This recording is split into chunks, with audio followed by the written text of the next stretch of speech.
मी सुप्रिया नवीन एका ब्लॉगमध्ये आपलं मनापासून स्वागत करते। तुम्हाला आजचा दिवस सुखाचा, आनंदी आणि आरोग्यदायी जावो। तुम्ही जी काही स्वप्न पाहिली असतील ती सगळी स्वप्न तुमची पूर्ण होत।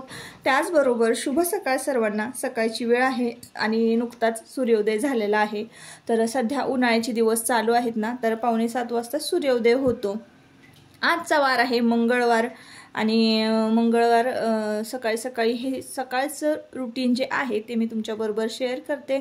तर आज ना बरीचशी कामं होती, तर त्यामुळे ना जास्त काही असं डेली रूटीनचं जे आहे ते शूट केलेलं नाही आहे। आजच्या व्हिडिओमध्ये ना मी तुमच्याबरोबर आयुष जो आहे आपला तो समर कॅम्पला गेलेला आहे। समर कॅम्पला तालमीमध्ये गेलेला आहे। तर आता आमच्या इथली वाईतली जी तालमी आहे तर त्या तालमीतलं रूटीन कसं असतं, त्यांचा दिनक्रम कसा असतो, ते काय करतात, काय खातात, हे सगळं मी आजच्या व्हिडिओमध्ये तुमच्याबरोबर शेअर करणार आहे।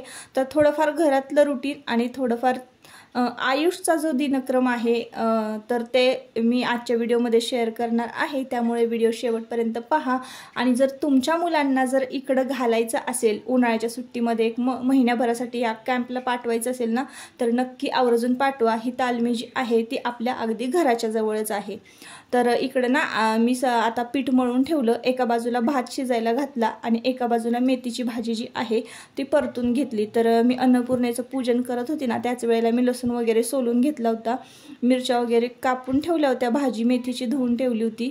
भाजी जी आहे ती एका बाजूला ना फोडणीला घातलेली आहे आणि इकडे मी भात शिजलाय का जरा चेक करत होते। तर असा थोडासाच भात होता, अगदी थोडाच घालायचा होता, रात्रीचा थोडा शिल्लक होता त्याच्यामुळे आता थोडाच घालायचा होता, म्हणून एका छोट्याशा पातेल्यामध्ये मी भात शिजायला घातलेला आहे। आता आयुष तर आता जेवणाला नाहीये, 1 तारखेपासूनच आयुष समर कॅम्पला तालमीत गेलेला आहे। तालमी घराच्या जवळ आहेत तरी सुद्धा ना इकडं आयुषला पाठवत नाहीत। म्हणजे 1 तारखेपासून मेच्या 1 तारखेपासून ते जूनच्या 1 तारखेपर्यंत समर कॅम्प असतो। त्या कॅम्पमध्ये काय काय करवून घेतात हे पुढे तुमच्याबरोबर मी व्हिडिओमध्ये शेअर करतेच। तर हा जो व्हिडिओ आहे ना ताईंनो, कालचा व्हिडिओ आहे। कालच्या व्हिडिओमध्ये मी तुम्हाला सांगितलं की मी कपडे कशा पद्धतीनं धुते, बऱ्याच साऱ्या टिप्स ज्या आहेत त्या तुमच्याबरोबर शेअर केला। तर तो व्हिडिओ बऱ्यापैकी सगळ्यांना आवडला। तर मी कपडे कसे धुते हे फक्त मी ही व्हिडिओ क्लिप जी आहे ना ती शेअर करायची राहिली होती। तर आता मी बेडशीट धुवायला घेतलेलं आहे। जर तुम्ही परसबागेमध्ये असं मोकळं असं धुणं धुण्यासाठी तुमच्याकडे जर जागा असेल ना, तर तुम्हाला अगदी मनासारखं धुणं धुता येतं। बाथरूममध्ये ना कपडे वगैरे ना असे आपटता येत नाहीत, विसळता येत नाहीत। तर मस्तपैकी छान धपाधप आपटून ना ही बेडशीट जी आहे ती मी स्वच्छ केली होती। 1 तासाभर आधी ना मी छान पावडरमध्ये भिजत घातली होती। आता ही बेडशीट कसली आहे तर ताईनं उन्हाळी काम केलं होतं, तर उन्हाळी कामाचे बरेचसे पदार्थ जे आहेत ना ते या बेडशीटवर वाळत घातले होते। त्यानंतर मग उन्हाळी कामाचे पदार्थ वाळवून झाले की जे काय आपण किचन क्लिनिंग केलं तर डबे वगैरे जे आहे घासलेले ते सुद्धा याच बेडशीटवर वाळवलेले होते। फ्रीज स्वच्छ केलं तर फ्रीजची भांडी सुद्धा याच बेडशीटवर वाळवलेली होते। तर त्यामुळे ना सतत या बेडशीटचा वापर झाला ना, भरपूर मळलेली होती, म्हणून ही बेडशीट धुवायला घेतली। तर आता हा जो काही पाठीमागचा आवाज आहे व्हिडिओच्या, तर तो मी ना म्यूट नाही केला। नॅचरल जो पाण्याचा आवाज आहे ना तो भारी वाटतो ऐकायला। ही काही रोजची जी काही कामं आहेत आपण ही शेअर करतो, पण त्याच्या पाठीमागचा पक्ष्यांचा आवाज, पाण्याचा आवाज, कपडे धुण्याचा आवाज, हे सगळे आवाज ना खूप भारी वाटतात ऐकायला, म्हणून हे एडिट करताना मी म्यूट नाही केले।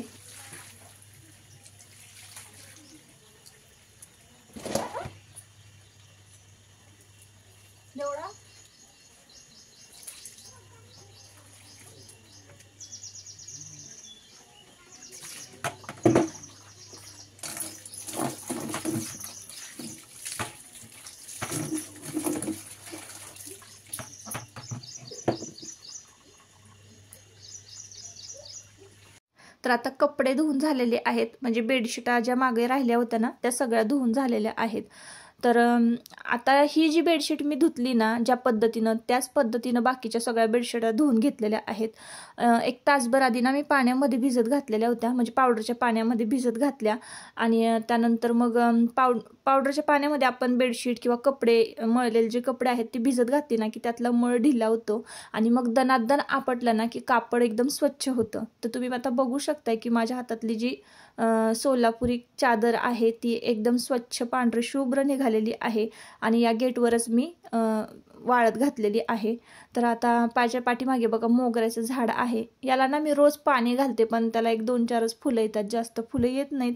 तर थोडी फार उमललेली होती फुलं, तर म्हटलं चला आता ही फुलं जी आहेत ते देवपूजेला घेऊन जाऊया. आता देवपूजा केली आणि लगेच स्वयंपाकाची तयारी. तर व्हिडिओच्या सुरुवातीलाच मी मेथीची भाजी केली होती, चपात्यांचं पीठ मळून ठेवलं होतं आणि भात शिजवलेला होता. आता वरणाची डाळ जी आहे ती मी शिजायला घालते. तर नेहमीच मी तुमच्याबरोबर नॉनव्हेजच्या रेसिपीज शेअर करते, साध्या रेसिपीज कधीच शेअर करणं होत नाही. तर मग चला म्हटलं वरणाची रेसिपी तुमच्याबरोबर शेअर करूया, कशा पद्धतीने मी वरणाची डाळ शिजवते. तर इथं ना 1 चमचाभर मी तुरीची डाळ घेतलेली आहे. तुरीची डाळ मी यासाठी घेते, थोडंसं घट्ट व्हावं यासाठी. आता ही घरवी मुगाची डाळ आहे. पिवळे मूग जे असतात ना ते भिजत घालायचे, वाळवायचे आणि भरडून आणायचे, छान निवडून. ही डाळ डबाभर मी भरून ठेवलेली आहे. आता किती दिवस जाते काही माहिती नाही. तसं आम्ही सारखं वरण खात नाही, आम्हाला ही डाळ 6 महिने तरी जाईल. तर आता ही डाळ जी आहे ती स्वच्छ धुवून घ्यायची. घरवी डाळ असल्यामुळं ना वरण एकदम घट्ट होतं ताईंनो. तर ही डाळ आता स्वच्छ धुवून घ्यायची आणि आपल्याला यातलं पाणी जे आहे ते काढून घ्यायचं आहे. पाणी काढून घेतल्यानंतर ना यामध्ये हळद घालायची आहे, मीठ घालायचं आहे, जिरं घालायचं आहे. अगदी बिना फोडणीचं साधं वरण करणार आहे. तर इकडे बघा जिरं घातलेलं आहे. आता थोडीशी हळद घालायची, हिंग घालायचं, मीठ घालायचं आणि बारीक कट केलेला टोमॅटो जो आहे तो मी यामध्ये घालते, कोथिंबीर घालते. आणि तुम्हाला जर हवं असेल तर तुम्ही लसूणाचे तुकडे करून यामध्ये घालू शकता. लसूण शिजला की थोडीशी तुपाची धार घालायची यावर आणि वरण छान गरगटायचं आणि भातावर घ्यायचं. तर अशा पद्धतीनं आम्ही वरण करतो. तर इकडं बघा टोमॅटो बारीक कट करून घेतला मी आणि वरणामध्ये घातलेला आहे. तर कोथिंबीर पण घातली. आता हे वरण शिजवून घ्यायचं आहे. कुकरला 3 शिट्ट्या काढायच्या. 4, 5, 6, 7, 8, 9, 10, 11, 12, 13, 14, 15, 16, 17, 18, 19, 20, 21, 22, 23, 24, 25, 26, 27, 28, 29, 30, 31, 32, 33, 34, 35, 36, 37, 38, 39, 40. तर ताईंनो, आयुषला समर कॅम्पला घालण्याचं कारण मी तुम्हाला सांगते. वर्षभर आपण अभ्यास करत असतो, अभ्यासाकडेच लक्ष देतो. उन्हाळ्याच्या सुट्टीमध्ये 1 महिनाभर 1.5 महिनाभर सुट्टी असते आणि 1.5 महिना आपण कोणाच्या घरी जाऊन राहत नाही. जरी मामाच्या घरी गेलो राहिला तरी एखादा आठवडाभराचीच ट्रिप असते आपली, किंवा आपण इकडे तिकडे जरी फिरायला गेलो तरी अगदी 4-5 दिवसांसाठी आपण फिरायला जातो. मग बाकीचा जो वेळ आहे तो योग्य मार्गी लागावा, मुलं मानसिक आणि शारीरिकदृष्ट्या सुदृढ व्हावीत म्हणून मी खूप दिवस झालं विचार करत होते की आयुषला नक्की काय करावं. तर मी समर कॅम्पला घातलेलं आहे. समर कॅम्पची फी 8,000 रुपये आहे. तर तुम्हाला माहिती आहे आपण जर मेस लावली तर मेस 3,500-4,000 रुपये घेतात दोन्ही टाईम जेवणाचे, आणि जेवणही तितकंसं बघायला गेलं तर क्वालिटीचं मिळत नाही. तर इथं ना 8,000 रुपये घेतले. राहणं, खाणं, एक्सरसाइज या सगळ्या गोष्टी ना इकडं प्रोव्हाइड केल्या जातात आणि मला तरी वाटतं की खूप चांगल्या पद्धतीनं प्रॅक्टिस घेतलेली आहे त्यांची.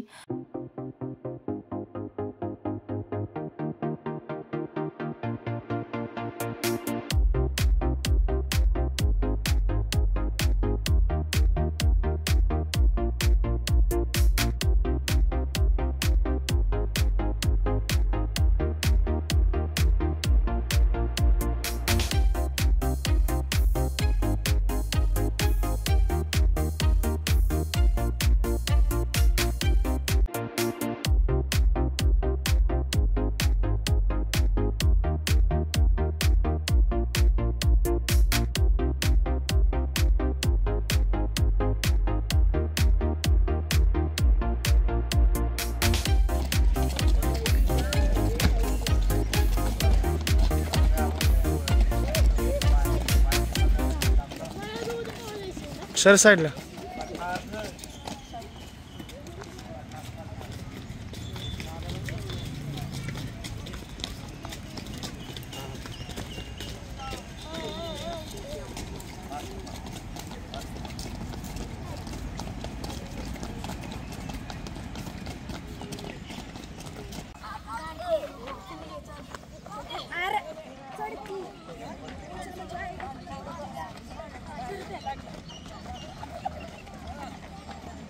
ए वर उचल, वर उचल, वर उचल. तू वर जा. गाळ्याला जर मिठी गिळाले गाळ्याला.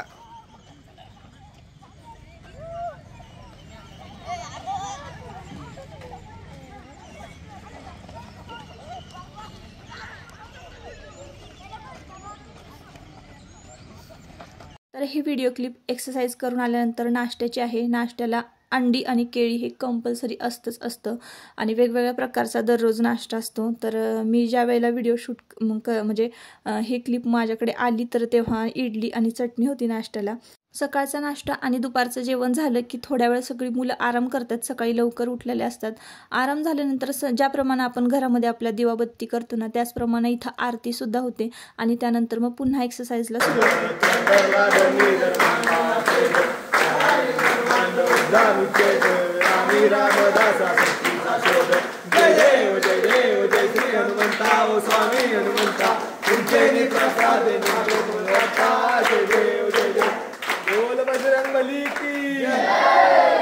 गणपती बाप्पा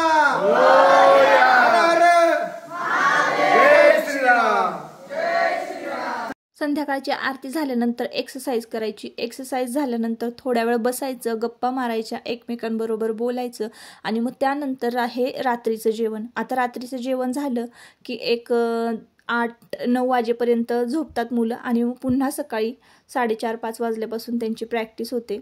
तर हे जेवण करण्याआधीची व्हिडिओ क्लिप आहे. तर अशा पद्धतीनं संध्याकाळची तालमीमध्ये एक्सरसाइज होते.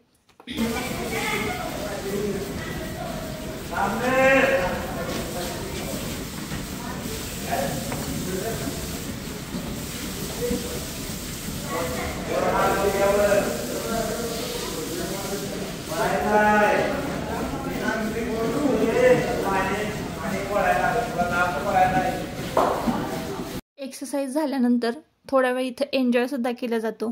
तर ही रात्रीच्या जेवणाच्या आधीची व्हिडिओ क्लिप आहे. मुलं झोपून उठल्यानंतर थोडे फ्रेश होतात आणि पुन्हा एकदा मग एक्सरसाइजला सुरुवात करतात आणि मग त्यानंतर जेवण वगैरे होतं आणि मग त्यानंतर थोडा वेळ राहिला ना की मग मुलं खूप छान एन्जॉय करतात. ती व्हिडिओ क्लिप तुम्ही पुढे बघा म्हणजे मग तुम्हाला कळेलच.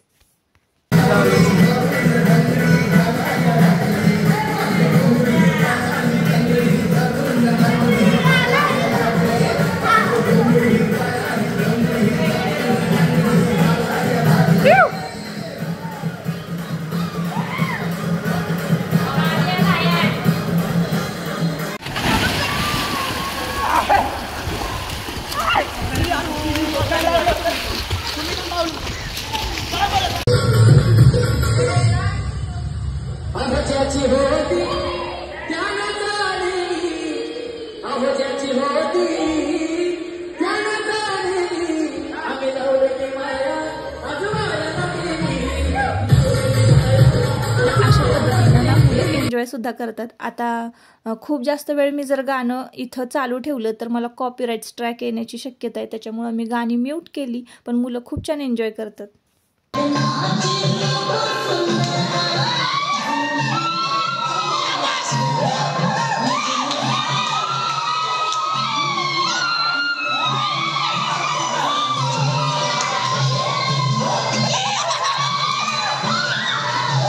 अशा पद्धतीनं तालमीतलं मुलांचं शेड्यूल असतं.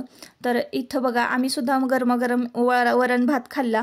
आता उन्हाळ्याचं जास्त काही जेवण जात नाही. सकाळचं जे जेवण होतं ना तेच थोडं शिल्लक होतं. तर गरमागरम वरण भात खाल्ला आणि मग कुल्फ्या ज्या होत्या फ्रीजमध्ये त्या खायला काढलेल्या आहेत. 10:30 वाजलेले आहेत रात्रीचे आणि निवांत वाऱ्यामध्ये बसून कुल्फी खाण्यामध्ये काही एक वेगळीच मजा असते बघा ताईंनो. तर इथं ना देवांश असा उभा राहिला आहे आणि दादा देवांशचं ड्रॉइंग काढत आहे. तर खूप दिवसांनी दादांचा म्हणजे दादांमधलं जे टॅलेंट आहे ते जागं झालेलं आहे आणि दादा बघा हे अशा पद्धतीनं देवांशचं ड्रॉइंग काढलेलं आहे. आता कसं काढलं आहे मला नक्की कमेंट करून सांगा आणि थोड्याच वेळात ना देवांशसुद्धा तुमच्या दादांचं ड्रॉइंग काढणार आहे, स्केच काढणार आहे. तर ते मी तुम्हाला थोड्या वेळात दाखवेनच. पण त्याआधी एक महत्त्वाची गोष्ट बोलायची आहे मला. तर बघा ताईंनो मी तुम्हाला हे तालमीतलं शेड्यूल जे आहे ते तुमच्याबरोबर शेअर केलं, त्यांचा दिनक्रम शेअर केला. पण तुमच्या एक लक्षात आलं असेल की एवढ्या सगळ्या दिनक्रमामध्ये तुम्हाला कुठल्याही मुलाच्या हातामध्ये मोबाईल दिसला नाही किंवा कुठलाही मुलगा तुम्हाला TV बघताना दिसलं नसेल. तर पूर्णपणे हा म्हणजे स्क्रीनलेसच म्हणायचा दिनक्रम. तर असा जर दिनक्रम जर मुलांचा असेल ना तर का नाही मुलं योग्य रीतीने घडणार आहेत. आपले मानसिकदृष्ट्या सुद्धा ते फ्रेश राहतात मानसिकतासुद्धा त्यांची जी आहे ना ती सुधारते, कारण ते त्यांच्या वयाच्या मुलांबरोबर राहतात आणि एन्जॉय पण करतात. तर असं आहे. तर मला खूप भारी वाटलं आयुषला मी समर कॅम्पला पाठवलं ते. आता मी तुम्हाला सांगितलं की थोड्याच वेळात बघा लगेचच देवांश इथं दादांचं ड्रॉइंग काढायला बसलेलं आहे आणि मी इथं कुल्फीचा मस्तपैकी आस्वाद घेत त्याचं ड्रॉइंग बघत होते. तर थोड्याच वेळात तुम्हाला ना मी त्याचं ड्रॉइंग दाखवते. तर इकडे बघा, आता दादांनी त्याचं ड्रॉइंग काढलं, स्केच काढलं आणि त्याने तुमच्या दादांचं स्केच काढलं. तर मला सांगा नक्की तुमचे दादा असेच आहेत का? तर 4च केस काढलेलं आहे आणि त्याचं ड्रॉइंग बघून एवढं मला हसायला आलेलं ना. खरोखर त्यांनी बरोबर दादांचं स्केच काढलं होतं. तर खरंच खूप मजा आली आणि आजचा दिवससुद्धा खूप छान गेला. खरं तर मी आज दिवसभर काहीच शूट घेतलं नाही घरातलं रोजचं. तर ना म्हणजे मला कामच भरपूर होती, त्याच्यामुळं घरातलं काही शूट घेता आलं नाही. तालमीतल्या शेड्यूलच्या दिनक्रमाच्या ज्या व्हिडिओ क्लिप आल्या होत्या ना त्याच मी तुमच्याबरोबर आजच्या व्हिडिओमध्ये शेअर केला. तर लगेच आजीला हा पप्पाचं चित्र त्याच्या दाखवायला आलेला आहे देवा. त्याचं स्केच पाहून सगळ्यांना एवढं हसायला आलं ना ताईंनो. तर असो, आता या व्हिडिओचा मी इथंच शेवट करते. परत आपण पुन्हा भेटूया नवीन एका ब्लॉगमध्ये. तोपर्यंत स्वतःची काळजी घ्या, मजेत राहा. तालमीतला हा दिनक्रम जर तुम्हाला आयुषचा आवडला असेल, हा व्हिडिओ आवडला असेल तर नक्की आपल्या चॅनलला सबस्क्राईब करा आणि व्हिडिओला एक लाईक करा. परत पुन्हा भेटूया नवीन एका ब्लॉगमध्ये. तोपर्यंत स्वतःची काळजी घ्या आणि मजेत राहा. Bye bye.